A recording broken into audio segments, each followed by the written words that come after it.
Okay, now we cover up the second topic, that is the removal of unit productions. Okay, so I've already written a question over here. First of all, let us know what is a unit production. A unit production is the one which has the non-terminals on both the left and the right hand side. Example, you see these ones. Okay, it has both a non-terminal on the left and right hand side. I hope you all know what is a non-terminal and a terminal. Non-terminal is a set of the capital letters, okay, in the production rules, and terminals is a set of small letters or alphabets, and you can also call them digits or the any of the symbols. Okay.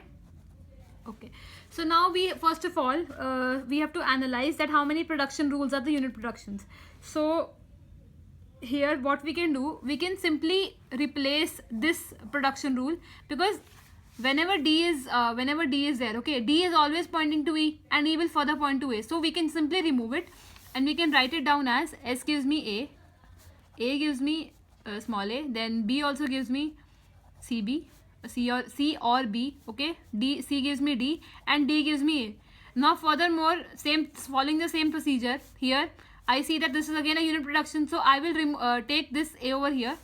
So it will give me S giving me AB, A giving me A, B giving me C or B, and C giving me A. So now we see that I have removed all the unit productions over here.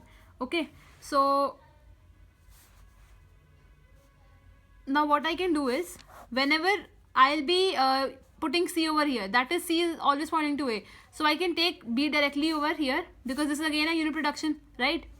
See, this thing can be written as AB, A is A, B is C, or B is B, that gives me B, and this.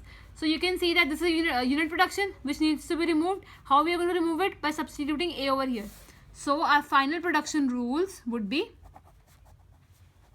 and B would give me A or B.